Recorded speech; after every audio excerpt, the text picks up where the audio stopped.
Good morning, pineapple. Looking very good, very nice. Looking very, looking very, looking very good, very nice. Bon, ne me demandez pas pourquoi est-ce que je viens de chanter ça, parce que je sais que ça n'a strictement rien à voir avec la nutrition. Cependant, certains d'entre vous m'ont demandé un jingle en introduction. Le jingle est là. Vous ne pourrez pas dire que je n'ai pas tenu ma parole. Enfin bref. Déjà, je suis ravie de vous retrouver dans ce deuxième épisode du podcast Wazan Tomash. Merci pour votre écoute. Et je vais sans tarder vous annoncer le thème du deuxième épisode, qui est l'éducation alimentaire. Petite parenthèse, je suis désolée pour ma voix, je suis un peu malade. Parenthèse fermée, je vais maintenant vous énoncer la structure du podcast. Donc dans la première partie, on va parler de l'éducation alimentaire de l'adulte avec plusieurs sous-parties. Et dans la deuxième partie, on va parler de l'éducation alimentaire de l'enfant avec plusieurs sous-parties également. Avant de passer à la partie 1, je vais d'abord vous définir qu'est-ce que l'éducation de façon globale. Le petit Robert nous dit que l'éducation, c'est la mise en œuvre des moyens propres à assurer la formation et le développement d'un être humain. Et comme je l'ai précisé en début de podcast, on va s'intéresser plus particulièrement à l'éducation alimentaire. En dehors du fait que je propose du contenu en lien avec la nutrition, je veux vous parler d'éducation alimentaire parce que notre alimentation représente une très grande partie de notre vie. Donc c'est important de nous y intéresser pour pouvoir manger mieux, pour pouvoir vivre mieux. Et maintenant, on va pouvoir entrer dans le vif du sujet avec la partie 1, à savoir l'éducation alimentaire de l'adulte. Et surtout, pourquoi est-ce que, en tant qu'adulte, nous devons nous intéresser à notre éducation alimentaire? La première sous-partie et la première raison, c'est pour préserver sa santé. Avoir une bonne alimentation est un moyen de se garder en bonne santé pour pouvoir continuer à kiffer sa vie. D'ailleurs, le médecin et philosophe Hippocrate nous dit à ce sujet que ton aliment soit ton seul médicament. Bon, à l'heure actuelle, entre la pollution et les perturbateurs endocriniens, on ne peut plus compter uniquement sur l'alimentation pour régler tous nos maux, c'est impossible. Car à maladie naturelle, solution naturelle, et à maladie moderne, solution moderne, malheureusement. Donc moi, j'ai plutôt tendance à dire que ton aliment soit ton premier médicament. Et ouais, je reprends Hippocrate, il y a quoi? Qui me peut? Qui? Bon, je vais me calmer et on va passer à la deuxième sous-partie. À savoir, pour une meilleure énergie au quotidien. Alors je vous l'accorde, ça rejoint le fait de préserver sa santé, mais il y a une petite différence. Ok? Donc d'après le théorème, eh bien le théorème le théorème de Wazan, mieux vous mangez, plus vous avez d'énergie. Plus vous avez d'énergie, plus vous êtes productif. Plus vous êtes productif, plus vous atteignez vos objectifs. Et plus vous atteignez vos objectifs, plus vous êtes heureux. En résumé, la bouffe, c'est la vie, dans tous les sens du terme. Et bien évidemment, il faut mettre en place des méthodes pour ça. Et moi, je vais vous en donner 3. 3 que je juge à mon sens pertinentes. Surtout si vous commencez à peine à vous intéresser à votre éducation alimentaire. So, quelle méthode mettre en place pour changer ses habitudes? Méthode 1.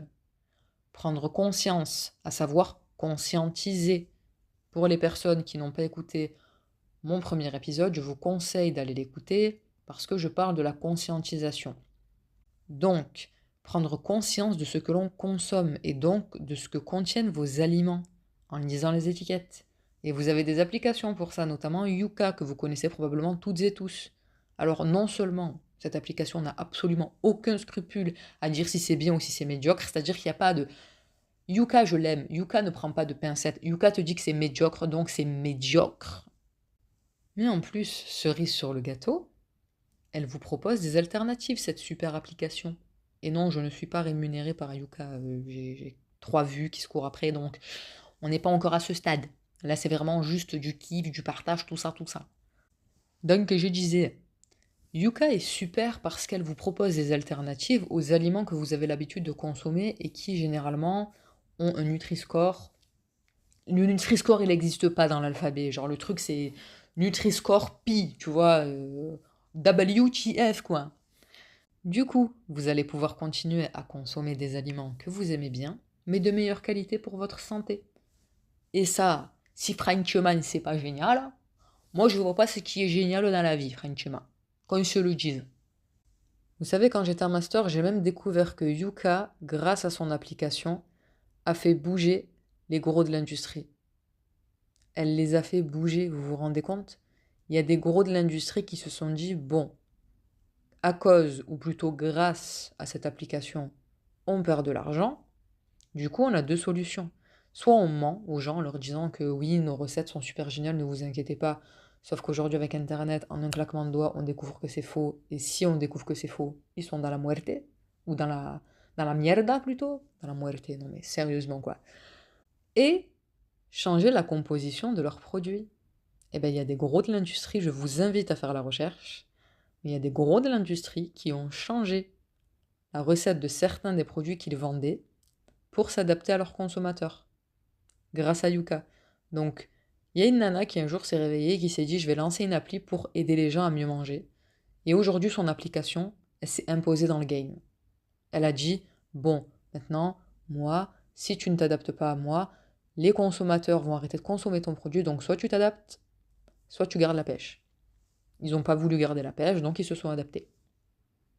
On va maintenant passer à la deuxième méthode, qui est la méthode à mon sens la plus simple. C'est le fait de se documenter en fait, via des études en ligne à propos des sujets qui vous intéressent, ou via des chaînes YouTube de médecins et de psychologues qui vulgarisent la médecine et la psychologie pour vous faciliter son apprentissage. Ou encore, le meilleur pour la fin, des super podcasts comme le mien. Oui, je me jette des fleurs. Oui, oui, mesdames et messieurs, Interflora a du souci à se faire. Et la troisième méthode consiste à faire deux choses. La première, c'est de planifier ses repas, ok? Vous me faites un joli planning sur une feuille ou sur votre document Drive ou quoi ou qui est ou que sais-je encore, ce que vous préférez, et vous écrivez ce que vous aimez manger toute la semaine, ok? Lundi midi j'aime ça, lundi soir j'aime ci, machin, etc., etc. Vous essayez de consommer de saison, non, pas vous essayez, vous consommez de saison, vous planifiez, et quand vous allez faire vos courses, vous prenez votre petit planning. Ok, donc lundi je vais faire ça, mardi je vais faire ça, donc vous faites les courses en fonction. Non seulement c'est plus économique, mais en plus c'est un gain de temps énorme. Et quand vous allez vous retrouver face à vos plaques ou à votre gazinière ou peu importe, à votre feu de camp pour cuisiner vos plats, eh bien vous n'allez pas vous demander mais qu'est-ce que je mange ce soir? Bon allez j'en ai marre, j'ai flemme, je sais pas ce que je veux manger, je me fais un sandwich et jambon beurre. Non, vous allez cuisiner. Parce que vous savez ce qu'il y a dans votre frigo et vous savez ce que vous avez planifié. Et la deuxième chose à faire, c'est de préparer ces repas à l'avance. Et je les vois arriver, les chipoteurs du dimanche, qui vont me dire ah non, mais moi, impossible que je mange la même chose tous les jours. Ah non, mais qu'est-ce qu'ils vont dire mes collègues s'ils me voient arriver avec le même tube 3 jours d'affilée? Alors, à moins que vous soyez critique culinaire ou l'associé de Philippe Etchebest, ou de Mercotte, ou de Choumicha, ou que sais-je encore, on s'en tamponne que vous mangez la même chose tous les jours. Tant que c'est bon et que ça remplit vos besoins nutritionnels, eh bien c'est l'essentiel. Et si Jean-Michel de la Conta vous fait une remarque, dites-lui que vous mangez la même chose tous les jours pour éviter d'être comme lui. Enfin bon, ne faites surtout pas ça s'il vous plaît. Je n'ai pas envie de me retrouver avec la responsabilité d'un licenciement à cause de harcèlement sur ses collègues de travail. Et vous m'avez comprise. Vous m'avez comprise. Donc pour quelqu'un qui ne sait pas cuisiner ou qui n'aime pas cuisiner, ou même quelqu'un qui aime et qui sait cuisiner, c'est un gain de temps, c'est plus économique, et ça vous évite d'avoir à réfléchir pendant 107 ans sur bon, je mange quoi ce soir? Bon, je prépare quoi ce soir? Que ce soit pour vous ou même pour votre famille. Vous n'avez rien à prouver à personne, à part à vous-même. Voilà. Donc, il faut arrêter de se compliquer la vie. Il y a des méthodes qui vous permettent de vous la faciliter. Utilisez-les, ces méthodes. Et maintenant que je me suis adressé aux adultes, je vais m'adresser aux parents ou aux personnes de confiance qui ont des enfants à charge. Donc on va parler d'éducation alimentaire de l'enfant. Avant tout, je tiens à préciser que évidemment dans un monde idéal, tous les enfants seraient hyper agréables et obéissants et que c'est pas facile tous les jours. Partie 1 de cette deuxième partie. Comment éduquer son enfant sur le plan alimentaire. Là, on va parler de paradigme, on va parler de reset son cerveau en tant qu'adulte déjà, dans un premier temps. Et si je vous ai gardé cette partie-là dans la deuxième partie, c'est parce que j'ai trouvé ça plus pertinent de vous expliquer qu'il est important en tant qu'adulte de reset son cerveau, de comprendre que vous avez le droit de laisser de côté les mauvaises habitudes alimentaires qu'on a pu vous donner enfant et de les faire évoluer pour votre vie, là, aujourd'hui, votre présent en tant qu'adulte. Parce que si c'est pas vous qui changez vos habitudes, personne ne viendra les changer à votre place. Et si vous ne changez pas ces habitudes-là, qui est-ce qui va prendre exemple sur vous? Eh ben, c'est vos bambins. C'est vos bambins. Non, parce que les fondations d'un enfant se posent entre 0 et 6 ans. Et je pense que tout parent, normalement constitué et sain d'esprit, veut le meilleur pour son enfant. Mais un enfant, et je pense que la majorité d'entre vous, vous le savez, un enfant n'en a rien à cirer de vos conseils. Un enfant a besoin d'un exemple. Et si vous-même, vous ne mettez pas en pratique ce que vous lui prêchez, pourquoi vous attendez qu'il vous écoute? Parce que vous-même, en tant qu'adulte, si demain vous avez quelqu'un qui vous dit fais ça, fais ça, fais ça, fais ça, mais que lui-même ne le fait pas, vous allez vous dire bon, il ne met pas en pratique ce qu'il prêche, c'est que finalement ça ne fonctionne pas. Ben, un enfant, c'est pareil, c'est encore pire pour l'enfant parce que lui, il est au début de sa vie, lui, c'est une page blanche qui s'écrit petit à petit. Donc, pour donner la meilleure éducation possible, notamment sur le plan alimentaire, vous avez intérêt d'appliquer ce que vous prêchez. Parce que votre gamin, si vous bouffez des barres de céréales, des bonbons et vous buvez des sodas devant lui, il fera la même chose. Et vous ne pourrez pas le gronder pour ça. C'est comme les parents qui fument. Les parents qui fument et qui voient leur gosse de 16-17 ans fumer et qui leur disent non, mais franchement, mon fils, il faut pas fumer, c'est très mauvais pour la santé. Il n'y a aucune cohérence. Parce que oui, vous savez que c'est mauvais pour la santé, c'est en train de détruire la vôtre de santé. Mais vous ne pouvez pas dire à votre enfant de ne pas le faire alors que vous-même, vous le faites. Ce n'est pas cohérent. Ok? Bon, là, je suis pas en train de faire le procès des gens qui fument. Hein. J'espère pour vous qu'un jour vous arrêterez. Voilà. Mais vous avez compris mon propos. Et comme je l'ai dit, dans la vie, c'est pareil pour tous les aspects, notamment l'aspect alimentaire. Mais je sais pas, à un moment donné, faites comme tout le monde. Prenez votre chérie et cachez-vous dans la salle de bain pour bouffer les bonbons. C'est ce que tout parent digne de ce nom se doit de faire, en fait. Bon, blague à part. Si je résume, je vous ai dit, vous devez reset votre cerveau pour comprendre que les habitudes alimentaires qu'on vous a données gamin n'ont pas lieu d'être quand vous êtes adulte. Vous avez le droit, DROIT, de changer ces habitudes alimentaires qui vous pourrissent la vie. Et je refais une passe D pour mon premier épisode, mais vraiment, allez le regarder. Si vous avez du mal à changer vos habitudes alimentaires, le fait d'éliminer vos croyances limitantes à ce sujet, ça va énormément vous aider. Deuxième point, je vous ai dit que votre enfant suit votre exemple et pas vos conseils. Vous êtes le miroir de votre gosse. Voilà. Et avec tous les exemples que je vous ai donnés, je pense que vous avez globalement compris le propos. Maintenant, le troisième point de cette première partie, de la partie 2, c'est de cultiver et d'entretenir la patience. Alors je sais que c'est pas évident. Voilà, quand vous avez votre gamin de 3 ans qui hurle depuis 25 minutes parce qu'il veut pas bouffer ses carottes, c'est un challenge. Mais c'est important. C'est important parce que dites-vous que c'est une étape à passer dans la vie de votre enfant. Dites-vous qu'il finira par grandir, par quitter le nid, etc. Mais si vous lui donnez de bonnes habitudes alimentaires quand il est enfant, eh bien, il vous remerciera toute sa vie pour ça. Et il pourra transmettre ces choses-là que vous lui avez apprises tout au long de sa vie. Et les enfants de votre enfant pourront également transmettre, et ainsi de suite. Mais vous imaginez à quel point c'est la classe de se dire « Ok, je suis le précurseur de ces bonnes habitudes, c'est grâce à moi que sur plusieurs générations, eh bien, tout le monde va bien manger. » C'est incroyable. Parce que en faisant ça, vous ne vous sauvez pas que vous-même, vous sauvez votre descendance sur plusieurs générations. Vous sauvez l'humanité finalement, les amis. Donc c'est super. Par contre, il y a des choses à éviter, il y a des choses qui peuvent vous aider pour entretenir justement cette patience et transmettre à vos enfants toutes les bonnes habitudes à prendre. Ok? Donc déjà, première chose, les choses à éviter. Enfin, la chose à éviter surtout. Forcer son enfant à manger un aliment. Pourquoi faire? Pourquoi faire? Vous-même, quand vous étiez enfant, vous n'aimiez pas ça. Pourquoi vous voulez forcer votre enfant? Au lieu de ça, au lieu de le forcer à manger cet aliment, proposez-lui une alternative. Et rassurez-le en lui disant qu'il a le droit, comme vous avez le droit, de ne pas en avoir envie. Ça ne plairait à aucun adulte qu'on le force à faire quelque chose contre son gré. Alors imaginez un enfant qui ne sait pas encore bien gérer ses émotions et ses frustrations. Il faut le laisser. Ok, il veut pas manger ses légumes, c'est pas la fin du monde. Il faut juste tenter une approche différente. Et surtout, il faut pas dire à votre enfant, bon, si tu les manges pas là, ben, je t'en referai plus jamais, parce que là, c'est la meilleure façon de lui faire croire qu'il n'a plus le droit, en fait, de tenter de goûter cet aliment un jour. Il faut lui laisser l'opportunité de goûter de nouveau l'aliment.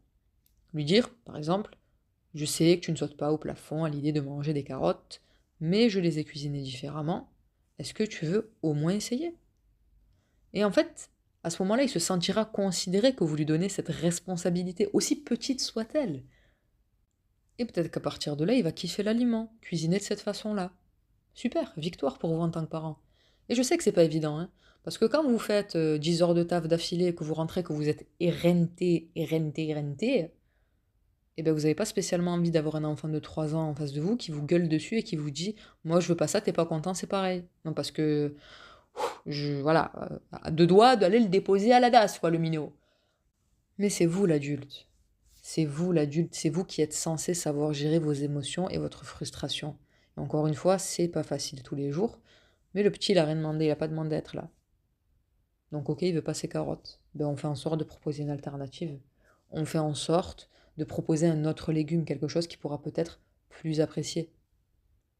Et même si à l'instant T vous êtes crevé et que vous n'arrivez pas à voir que c'est une victoire pour vous, bien quand votre enfant il aura 20 ans et qu'il vous dira merci. Merci pour l'éducation que tu m'as donnée. Merci de m'avoir permis d'avoir une bonne hygiène de vie alimentaire. Merci parce qu'aujourd'hui je sais que je suis en bonne santé grâce à ce que tu m'as inculqué. Et bien ça en vaut la peine. Ça en vaut la peine parce que quelle grâce. Mais quelle grâce que votre enfant vous dise ça quand il est adulte. Que vous, en tant que parent, vous vous dites, ok, j'ai pas trop mal fait mon boulot, j'ai assuré même. Mon enfant aujourd'hui, il est comme il est parce que je me suis donné les moyens de lui donner un bon exemple. C'est une victoire, c'est une fierté. Et du coup, on va passer aux choses à faire. Il y en a 2 choses à faire. Ça peut être très long, mais c'est important de le savoir. Première chose, cuisiner avec votre enfant. En lui donnant des tâches simples en fonction de son âge, évidemment, hein. Donc en gros, aux alentours de, je sais pas, peut-être 3-4 ans, vous pouvez cuisiner avec lui. Par exemple, à 3 ans, vous pouvez lui demander de sortir le gratin brûlant du four. Bon, vous vous doutez bien que je plaisante, faut pas faire ça, d'accord? Parce qu'à part passer 5 heures aux urgences de la Timone, eh ben, ça va pas changer grand-chose. Non, parce qu'au bout de 5 heures à la Timone, il est 4 heures du matin, le médecin il vient vous voir et il vous dit non, mais il fallait juste appliquer de la biafine. Et je peux vous dire que vous allez rentrer chez vous avec le seum. Donc ne faites pas ça. Ne faites pas ça, d'accord? Du coup, on donne des tâches en fonction de l'âge. Casser des œufs, touiller la préparation, mettre du fromage râpé sur le haut de la lasagne qui va partir au four. Voilà, on ne fait pas sortir le gratin brûlant du four, d'accord? Petits enfants, petites tâches. Grands enfants, grandes tâches. C'est aussi simple que ça. Vous savez, c'est comme la citation petits enfants, petits problèmes, grands enfants, grands problèmes. C'est la même chose, mais avec la cuisine. Voilà, faut appliquer à la cuisine. Ok? Et ça ne veut pas dire cuisiner avec votre enfant tous les jours. Parce que évidemment, vous travaillez, voilà, vous voulez vite préparer le repas pour les petits, etc. Vous n'avez pas le temps d'aller prendre votre gosse tous les jours et lui dire bon, maintenant, tu fais ça comme ça. C'est pas tant le temps que vous n'avez pas, parce qu'en soi, je pense que vous avez le temps d'eux puisque vous le faites vous-même. Et c'est surtout la patience de se dire bon, et vas-y, qui va mettre 1000 ans à casser les œufs, il va me pourrir le plan de travail, il va pourrir son pyjama alors qu'il vient de se laver. Voilà, je comprends, mais encore une fois, on revient à l'étape de cultiver et d'entretenir la patience avec vos enfants parce que ça en vaut la peine plus tard quand il vous remerciera pour tout ce que vous avez fait pour lui sur ce plan-là. Vous allez être fiers. Donc si ça veut dire passer 20 minutes de plus à la cuisine parce que votre enfant veut cuisiner avec vous ou que vous avez proposé à votre enfant de cuisiner avec vous, c'est pas grave, ça en vaut la peine. Pour plus tard, certes, ça en vaut la peine. Et en vrai, je vous dis pour plus tard, mais il y a des enfants qui remercient leurs parents même en étant enfant. Ok, merci d'être un bon papa, merci d'être une bonne maman, merci de m'inculquer tout ce que tu m'inculques, merci de prendre soin de moi finalement. Et ça, le fait de cuisiner avec votre enfant, ça ne va pas juste lui apprendre à apprécier davantage ses légumes, ça va même lui apprendre des skills pour plus tard. Des skills pour les non-anglophones, ça veut dire des compétences. Voilà. Mais donc des compétences pour plus tard. Il va partir de chez vous, il saura cuisiner, ok? Et ça sera normal pour lui de cuisiner. Parce que déjà, on a besoin de manger pour vivre.